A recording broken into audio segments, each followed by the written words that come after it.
Ladies and gentlemen, please welcome this afternoon's guest moderator from IndieWire, Nigel Smith, and tonight's guest director, Andrew Disney, writer Bradley Jackson, and actors Jake Lacy, Brian McElhaney, and Nick Kocher. Hello, everyone. So we have a really big group here today for today's movie. So why don't we go down the line and each of you explain who you are and what you did on the film. Sure. Hey, I'm Andrew Disney, and I directed the film. I am Bradley Jackson, and I wrote and helped produce the film. I'm Jake Lacy. I play Caleb Fuller. My name is Brian McElhaney, and I play Chance. My name is Nick Kocher. I played Grant, who's the guy in the wheelchair. Okay, so let's first get the inspiration out of the way. Exactly what inspired this this project? Was it a passion for intramural sports? Was it an obsession with the movie Dodgeball? What was it? It was really just a necessity I knew I wanted to be a screenwriter, and I really wanted to write my first screenplay, and I always loved sports movies growing up, movies like Necessary Roughness, movies like Remember the Titans, and Major League, and so sports movies always have an inherent structure to them, and you've got the game here, the montage here, the team gets back together here, and so it was kind of a cheat for me to write a script, but then the intramural sports angle was just hearing all my friends talk about it like they thought they were, celebrities out there, and that just struck me as a funny concept, so that was the core inspiration. Now, have all of you played intramural sports, or are any of you big sports fanatics? I'm a big sports fanatic. I'm awful at sports, but big sports fanatic. I mean, when the Mavericks won the finals in 2011, I cried. Sports. I was had some beers. What about you guys? I play sports. I'm not like a big sports fanatic, but I love playing sports. So, yeah, grew up playing sports. I need specifics. What sports from you guys? Hockey, baseball, okay. Soccer. Maybe that's it. And then went to an arts college where they had no athletics whatsoever, not even intramural, like zero. So that died there. But I'm a huge, we're in New York, but I'm a huge Sox fan. Bruins, Celtics, Pats. That's my love. I grew up in Atlanta, and I played baseball and basketball and soccer like every little boy does, really, and I loved the Braves. But since then, I also went to art school, went to NYU, no sports. I've never... Get that out of there. Right. I've never really played football, but luckily it's okay for this movie because it's supposed to be not great football players. So it was really fine. We had the guy who played our quarterback, his name is Gabe Luna, and luckily he can throw. And I think that was the most important thing, is that we had a quarterback that could just throw passes that we could catch. And if we didn't have that, I think we would have spent a lot longer on those takes. Like college scholarship quality. Yeah. He was on scholarship in college to play football. Yeah, no, he was... then made this movie with a bunch of idiots. A bunch of assholes who can't catch it all. I'm still uncertain of the rules of football. It shows. Yeah, we had a football coach, and he'd be like, all right, go out, run a flag. And he'd be like, great, what? What is that? Left then right. I'm like, okay, thanks. Just to keep it that simple for me for the rest of the shoot. So he'd use football terms, so I'd be like, just show me where to walk and then put my hands. It's funny that you play the head trainer, and you just, Yeah. Luckily, there was if this movie had called on me to explain the rules of football without having to memorize them beforehand, I would be unable to do so. Well, you didn't have to play a lot of football, given that you're in a wheelchair for most of the movie. Lots of sitting. Yeah. They're riff on the rules of football for a while. Yeah. That's Andrew Disney's directing style. Yeah. Well, Andrew, did you have the cast kind of go through a boot camp training session to kind of prep them for, the physical endurance they'd have to undergo to make this movie? Yeah. I mean, we had this great guys, Game Changing Films, who came out and drew up all the plays, went through the script, broke it down, and really it was great. We had two coaches on set who would show them how to do all the plays, and they train. I guess on your off days, y'all had training sessions. I mean, we did. We every day before we shot, we stretched and warmed up, and we went through our plays. We had playbooks. And they would try to make us do, suicides and, all those things. And then they saw how out of shape we were. So It was really a 5 to 15 minute warm up process often. I think the challenge is like, it's flag football, so you can't put pads on them and put a stunt player there. Like it has to be all the actors actually playing. Did you have any stunt performers in the film? Yeah, we had a really great stunt guy named Jeff Schwan who choreographed a lot of like some of the crazier moments. Like there's a fight scene in the movie that we had a couple stunt guys come in and help with. The prison scene, or the prison scene, yeah. They go to prison, so that's a really big funny part of the movie. Wow, and then but a lot of times we had like wire work, and there's like a couple big hits where guys are wearing wires, so that was really fun. And it was actually like the performers. Yeah, you guys got to do some of the stuff. So, Jake, you did some stunts, right? I elbow a guy in the face. Yeah. Actually, like I don't know if anyone knows. Like again, art school, you take like stage combat as a class in college. I took that for real, like not as an elective. It was required, and that was sort of a fun way to translate high school athletics into something physical because it's like a little dance, And this guy Jeff was amazing, but it's all about the angles and how But I didn't get to do any of the wire stuff. Will was on a wire and Nick and Beck. Right? Yeah, Will. Beck did. Yeah, Beck did some wire work. You like run. They've got this cable attached to a vest that's under everything, and they've measured out the distance of the cable, and so you time it out that when you run and someone throws up their arm for like a clothesline, that at that exact moment the cable pulls you back, so it looks like the force of this person's arm coming is pushing you back, but really it's the cable that you're tethered to that's ripping you backwards. Yeah. But if you don't see it, it looks incredible. It's like a lot of trust that Will had in you guys. It's like there'll be an arm here, and you have to run at it at full speed, and like an inch before you hit it, the harness will pull you back. But it's like platform 9 3/4. You have to like believe and go to make it work. You didn't Just play in sports? case- yeah, Play sports, really? That's weird. I had a scene where I like leap into the air and Beck, who plays Dick Downs, tackles me. And the way we did that was I was on an elevated wooden platform and I ran off of that and leapt onto a pad. And that was like easy, but the hard part was catching a ball while doing that. Because I have a trouble catching a ball, like if you were to throw one to me now. Like So- underhand from this distance. Yeah, like a balloon. Like I'm sweating, I'm getting nervous thinking about catching an underhand lobbed ball. And so we had to do that. I think we did like 20 takes of that, and there's one usable one where I caught the ball. Yeah. It turned out great. Yeah. But it looks awesome. It looks awesome. Yeah, I think you make us actually look like we're legitimate sports players in this movie. I mean, y'all so- did great. I think y'all got some good training and had a lot of great practice. But I mean, y'all turned out to be really great athletes, I think. Thanks, Andrew. Thanks, man. Okay, so we have 3 clips from the film. Let's show the first one to give everybody a sense of what the movie's like. Hey, man. Thanks. So that scene features Kate McKinnon, who's a cast member on Saturday Night Live, obviously a master improviser. I want to know how much improvising took place on set and how much was in the script. Right. I think what made it onto the screen was about, I'd say, 80-20 split.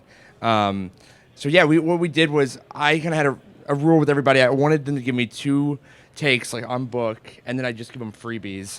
And I think a lot of times I wanted to just get as many takes. So I think we'd go up to like 7, 8, 9, sometimes 10 takes, and just kind of mess around. You guys were very gracious with letting us improv. Like anytime we want, like you always made us do what was written. But then like I remember like going up to Bradley being like, I got a great idea for a line. What if I? And Bradley'd be like, yeah. Like, no, what if I? You'd be like, yeah, do it. I was like, wow, this is great. It's like you had such trust in us to just sort of have fun and play. But at the same time, if that wasn't working, you'd sort of bring it back to what it was, which is really great for, an improviser to, have someone. I mean, obviously, it depends on what type of movie you're making, but we were really realizing that this being an ensemble cast and such a goofy comedy, like us having fun really needed to come through in the movie. And so the best way to do that was to often let us, off our leashes. Yeah, the importance of making a movie is casting a movie, and when you're making a comedy, you need to cast everybody. Everybody in the movie really needs to be funnier than you are, and I'm pretty confident that everybody in this movie is much funnier than me. And so yeah, Jake Yeah, agreed. definitely. Yeah, I'd say so.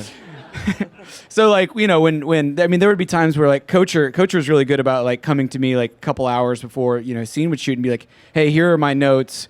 I was thinking about saying this. What do you think? And 99% of the time, I was like, oh, that's actually better than what I wrote. Behavior So, that is like typically incredibly unprofessional to do on No. a set, where if you go up to the writer and go, "Hi, I've rewritten some stuff." but it was all good. I mean, I'm not an improviser. I'm not an actor, but I've taken improv classes and done, done some acting. And so You've seen Whose Line? exactly. You have I'm the a DVDs? big Wayne Brady fan, and so yeah, just knowing like how much better things can get when other people just add on to what you have assembled as a foundation. That's how you make something funnier and better than what it was. So. You were talking about the casting process earlier, and I just learned this morning. I watched that YouTube video that you guys sent to some of the people you wanted to cast in the movie. I've never heard of a director or a writer doing this. It's such an ingenious way to get the funniest people out there in your movie. Can you tell the audience a bit about how you got the cast together? And it's too bad we don't have the video. Sure. here. Yeah. We we had these great casting directors and Lindsay Weissmuller and Nancy Nayer, and I think we just decided we're a small indie, and we wanted to be able to do something different, to be more than just an offer and a script. So we made these fun pitch videos that were like the 7 reasons you should come be an intramural. And Two of them were tacos. Two of the reasons were just, we've got tacos in Austin, Texas. So. And they're really good tacos. And then I think I know Jake, like we did this whole little thing where we said, like Bradley would catch a ball and be like, "Thanks, Tom Brady. So yeah, the reason you should be an intramural is this." And apparently that was the only reason you wanted to do this movie. Oh, no, really. I read the script. I was like, this is funny. This is cool. Like, all right. And then you sent this customized, tailored video that played into my love for New England and ego. I was like, wow, okay. They mean business. My kind of business. But also really like, I sound like such a nerd. I run like everything by my girlfriend because I get like really neurotic about things, and she's good at being like, this is funny. They seem like nice guys.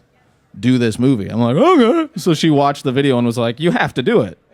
And I think so much of indie filmmaking is nobody's here to make a ton of money. Nobody's here to. It's roll really in. hard to do. Sorry, I know Kocher was really hoping to get that huge payday, but I don't make a ton of money outside of this movie, so that's wildly insulting to say that.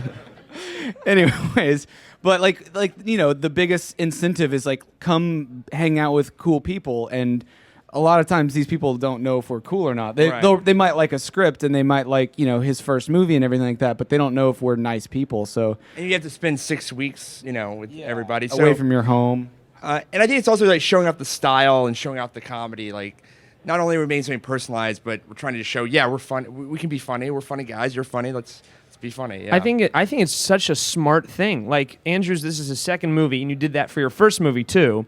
And you've had 2 self-funded small indie films with like big stars. And I think that making these videos, as an actor, you get so many scripts often, and it just feels like such a business, and you're treated like a rat in a cage a lot. And then to have like that little bit of like personal interest in those videos, like it goes a long way. Like, I mean, that's not how you got us, but just like talking to other people, like, and you treated us like rats in a cage, but yeah, We've it's got really a lot cool. of cheese in Texas. All right, Come eat it. specifically. It's got your name on it. So I think it's a good time to show a second clip from the movie.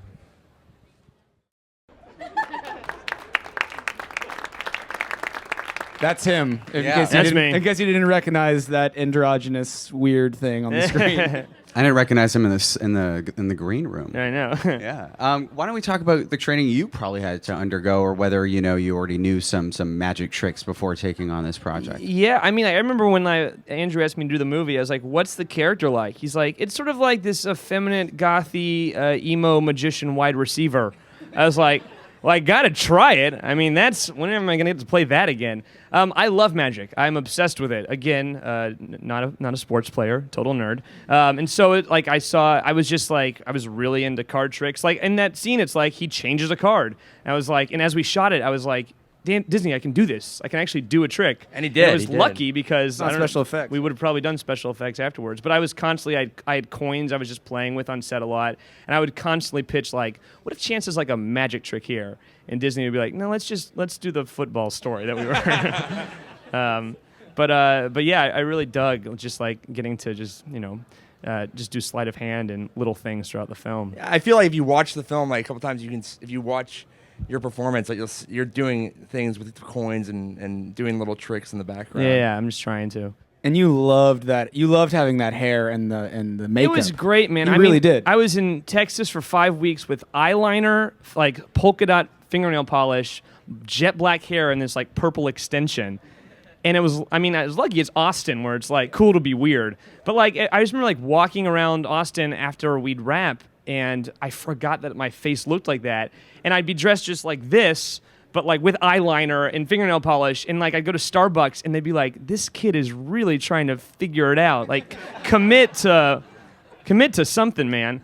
But like I became really, really into it. And then I came back home and I got like really into my eyeliner. I told my girlfriend, I was like, I like wearing eyeliner. It makes me feel confident. And she was like, no, you don't. We're going to put a kibosh on that right There's now. currently an online petition to keep Brian from wearing eyeliner in everyday life. You started it. Yeah, it's keep Brian from wearing eyeliner in everyday life. Biz. Started by your Com was girlfriend. taken already. You had to shave your chest too, because you're very Yeah, hairy. that happens. I'm a very yeah. But was that ever necessary? No, I mean, that it was wasn't. you, right? They weren't like, Yeah, oh, no, no, shirtless. I showed up with my chest shaved, and we had to write a scene to make that work. No, we only shaved it down to here because I was like, please don't make me shave my belly again. This happens Which too looked often. awesome. Thanks. Like went to the Deep Eddy. Yeah, exactly. Yeah, it was. Oh, that's right. We went swimming, and I got on the diet because I just shaved it down to here because it was just like a tank top. Yeah, I was like, it's great. a, a hairy tube top Right. is And what then it looked like you were wearing. we went swimming and I forgot and I got on the diving board and like everyone was laughing at me. I was like, what? And it was just like I had hair just from here down. I looked like You had like a reverse belly shirt. It was so gross, man. It was it was disgusting. That eyeliner matches your tube top, sir. Cool backflip. Well, I say bring the eyeliner back. But Thank you. Did anybody suffer any injuries on set? I'm sure some did. On set. I mean, I broke my toe. That wasn't on set. Yeah, that was playing a drinking game offset. Oh. And then we had like a week of night shoots of just football to do after that. And then in so your big play at the very my end. big play, my toe was pretty healed by then. But there's Pretty a lot healed. of like, for a lot of plays, I just put Chance way in the background because all I could do was just like wobble 3 steps and that was it. But it was okay. Like we really worked around it somehow. Yeah, and then Beck really strained one of his hamstrings like maybe the second day. Yeah. So that was really scary. He's like, oh no, like. But That was at Craft Services. Yeah. He was like, last donut. Watching this, it's just clear that you guys all had so much fun making the movie. I mean, the sense of fun is just infectious. I was wondering whether, I don't know, halfway through the shoot, it was just hard to like focus and make this movie because you guys were obviously just all having such a ball. You might think that, but actually, some of our other producers are here. Like Russell back there he's a taskmaster, and so he's making sure we didn't have too much fun a lot of the time. But one of the cool things about this movie was like we were having a lot of fun on set, but everyone was kind of all from different places, and making an indie movie in a different town other than LA or New York is really a lot like summer camp. And like these two guys, along with some other guys in the movie, would do a comedy show every Sunday night at a local theater, and the crew would come out every time they would do it, and it became like this like weekly like community building get together thing where they would do their comedy show, and then we would all hang out. We would stay out till like 4 a.m, and it was great. It was beautiful. Right. I think as fun as it was, it still was a very brutal shoot at some points. I mean, I think the opening game, we did 3 days and just 106-degree heat. Yeah. So intense. I remember every day we shot 29 days. 11 of those days were football action. I remember the end of those days, it was just nuts. Like that last hour when we're just trying to get tons of shots, tons of plays. Yeah, I mean, the way a movie works is, for the last week and a half, we switched over to night shoots, which is like you shoot days, then you like take a day for everyone to like flip their sleep schedules. So then for like, 14 days straight, we were literally waking up at like 6 p.m., going to this football field, shooting through the entire night, then going to bed at dawn, like playing football through the night. It's like after a week, it's so strange. It'll be like 6 a.m. and you're just like delirious and tired and like playing football. Like, I feel like you had to wrangle us a little bit sometimes when that would happen. Yeah, I think I had to wrangle, but I think having Mike, our coach, Our coach is really good. it was really great to wrangle. There's like a point at like 4 a.m. every night you could like feel the shift where like Red Bulls were getting broken out. People were like smoking on the field. You were just like, and we were out in Manor at this at a football field that they don't use that this high school doesn't use anymore. But luckily it was like out in the middle of nowhere, so we could just like yell and make jokes, and it just like would devolve, and then you call action and like do this scene, and then like drop back into like let's chug Red Bulls. Like that was some of the most fun, I think. Yeah. Just the delirium. Yeah, especially at 4 a.m. because at 4 a.m. you knew like. It's like 2 hours until the sun comes up, and it's just like, oh my, you can't stop it. You have to get all these shots really fast, and it was intense. It was really intense. It was fun. It was a lot of fun. So we have one last clip to show, and then we're going to open it up to audience questions. So if anyone has a question, just raise their hand, and someone's going to be coming around to you with a mic. I was just curious about the relationship between the two of you, and if that was complicated, and how did you resolve, what your vision was as a writer and what the vision was for the director?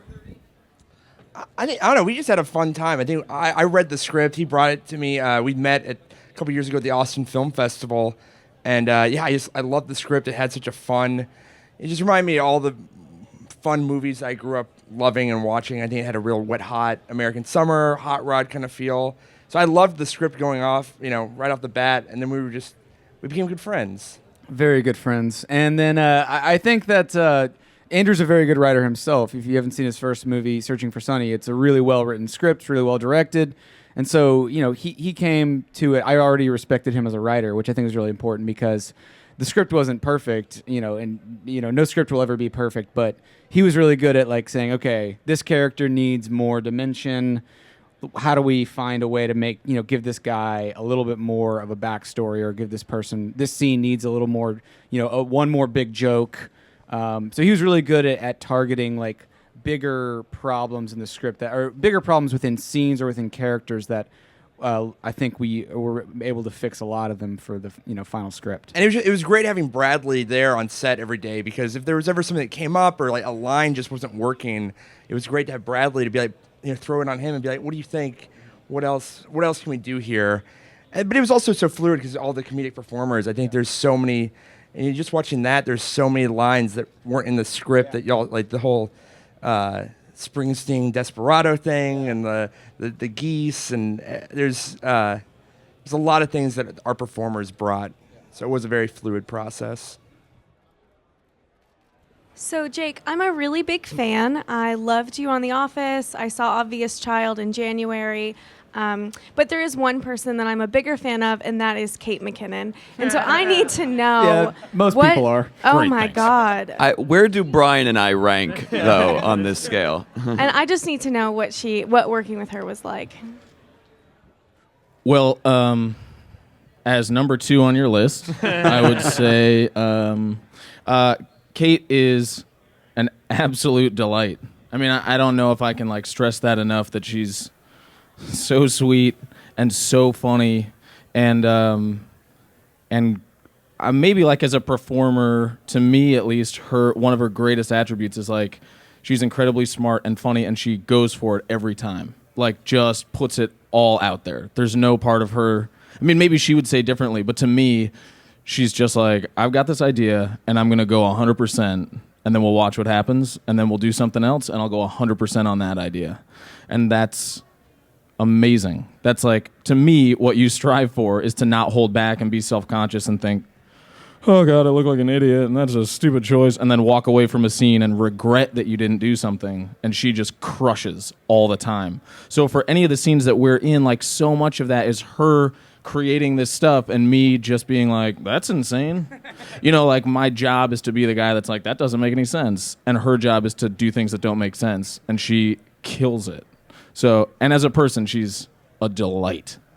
In the very first scene that we shot for this movie, It's a scene between him and Kate and at a party, and on take 8 or 9, Kate is just improvising, and it makes sense within the context of the scene. But she just started making out with one of the extras, and it's so funny. And it was reciprocated. Yeah, more than she intended.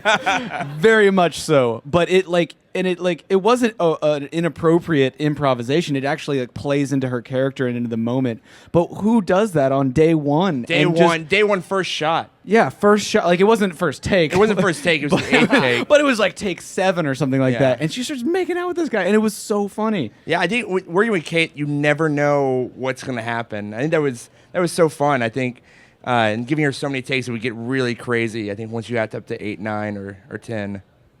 Did that terrify you? I mean, you don't really come from the same background as her. That's something that I Then again, you did work with Jenny Slate on Obvious Child, that stuff. so. Like, I'm more in awe of that at times than a lot of other stuff. You know, like at one point I moved to LA just for pilot season and was listening to an interview with Jason Sudeikis where he talked about like being an improv Olympic and Second City at Chicago and all this. And I thought, like, I don't know if I can swear here, but I was like, fuck it, I'm moving to Chicago. Like, I'm going to start from the ground up again. Like, I went to school for this and whatever. Like, I'm doing that. Because for me, I revere, like, the SNL crew so heavily from being 10 all the way through to being 28.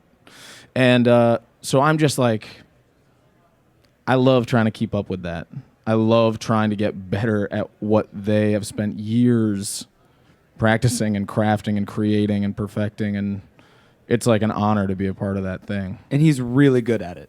You're a very good Great. improviser.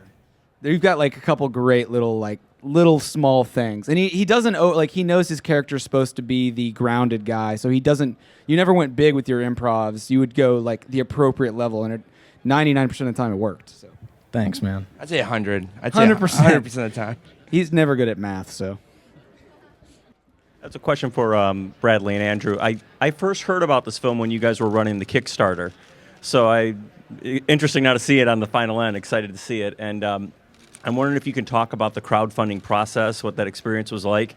And there was something about like wanting to nail a kick-ass theme song or something like that in the Kickstarter. So I don't know if that worked out, or tell us about that. Yeah, the Kickstarter, first, we loved using Kickstarter crowdfunding. I think, more than just money, it is a great way to connect with fans, and I always feel like the people who come and give you money on Kickstarter become your biggest fans. They're like your angel investors and stick with the project the entire time. And one of the parts for the Kickstarter was we wanted to get a theme song, and originally I wanted Peter Cetera because I love the Glory of Love and Karate Kid Part 2. We talked to Peter Cetera's lawyer a couple times, and I couldn't get through to him. But we got another theme song with like a Steve Perry sound-alike that if you see the movie, it's at the very end of the movie. And it's awesome. It's called No Guts, No Glory. It's so good. It sounds like it would be an 80s anthem, like if it was released in the 80s. When we've heard the first draft of the song, my only note was it needs an epic guitar solo. And literally 2 hours later, the guy had an epic guitar solo and was like, okay, it's perfect. You don't need to do anything else. So it's amazing. It's so catchy. How long the whole process took of writing, preparation, and everything? I first kind of came up with the idea when I was, I think I was like a junior in college in Austin, and I just kept hearing my friends talking about intramural football, and that just made me laugh. And so I wrote the first draft real quickly. I'd never written a full-length feature, and so I just kind of shelved it because your first scripts usually aren't very good because you're learning. And I would shelve it. I would go try and write a couple other scripts, and then I would go back and rewrite this one. And I did that for honestly, I probably did that for 5 years or so, where like once a year I would just rewrite the script. And then about 2 years ago, myself and some of my producers just decided this is the movie that we think we can make for on a budget that we think people would like. And then Andrew came on board, and he helped me rewrite it a lot. So I mean, your scripts usually, unless you're like an amazing writer, your scripts don't get that good until like the 4th or 5th draft. And this, I think our final draft was like the 12th or 13th draft of the script. So yeah. This question's for Brian. Hi, Brian. Hi. My name is Evan. What is the experience like playing a part in The Amazing Spider-Man 2? And what is Andrew Garfield like from your point of view? I'm surprised that you know that I'm in that movie. I play a tiny part in The Amazing Spider-Man 2. It was filmed actually after they shot the entire movie. And it's just literally a fight happens and test audiences didn't know what was going on. So they brought in two characters to just like be nerds in a Times Square crowd to give exposition. And I didn't, yeah, I know, they were very blunt about it too. I've met Andrew only once and he was a really nice guy. So I'll wrap it up. Why don't we go down the line, and we have a lot of aspiring filmmakers, working filmmakers, actors, producers, everybody that reads IndieWire and that are in the audience today. Could you each tell us a little nugget of, inspiration about, how, I don't know, how to get where you are? Oh, okay. I think I went to NYU, and after NYU, I think there's always a question of like how do you make movies, and I moved back to Texas because I had a lot of friends, a lot of family. That's where I'm from, and just felt like I could get favors. I knew people. I Red Sanders, producer of my first film. He was a producer on Intramural. Met up with him, and I don't know. I think it's just if you want to be a filmmaker, you just need to make stuff, and you need to find out where's the easiest, best way you can do it. And I think you just have to just make stuff. And I think with all the technology that's out there, there's no excuse. So if you want to make a movie, I just say just go make the movie, do it now. Just keep making stuff, and yeah. I mean, you pretty much took my answer. Make stuff. I mean, Brian and Nick are in this amazing sketch troupe called Britannic, and they're guys that have hundreds of thousands of fans now because they just made very inexpensively great short comedy videos. And now Joss Whedon puts him in his movie, and he's in Amazing Spider-Man 2, and all this stuff just because they made stuff. So from a writing perspective, it's just simply write stuff. So. I guess this is kind of cheesy, but when I was in college, Patrick Wilson was like family member of a friend of a classmate of and came to the school, and he said that in the 90s, I think Tom Hanks told him good things come to those who persevere, and that got him through like the terrible times as an actor where you're just like, why am I doing this? I'm helping no one and I'm making no money. Like, what is the point? I'm failing at a self-serving career. And, but I kind of held on to that. And I've also just been like extremely fortunate, like I've just gotten a lot of opportunities that I don't know why and I don't know how, but I have. And to me, it's like staying positive and going for broke every time. And that's usually when I book stuff. And when I don't do that, I usually don't book it. So I guess that's kind of, I keep having to remind myself that that's how it's worked for me. A lot of other people it works differently, I guess, but like for me, go all in, man, every time, double down. Tom Hanks. Yeah, Hanks via Wilson, and not Rita. So for what it's worth. I mean, you guys, you said it. It's exactly right. Nick and I, YouTube has been the reason we've gotten everything. We went to film school and acting school and then utilized our talents, just started making stuff. We just started doing it, and we would spend a lot of time to make sure it was something we loved. And then we just constantly did it over and over again. And to what you were saying is like, luck plays a big part of it.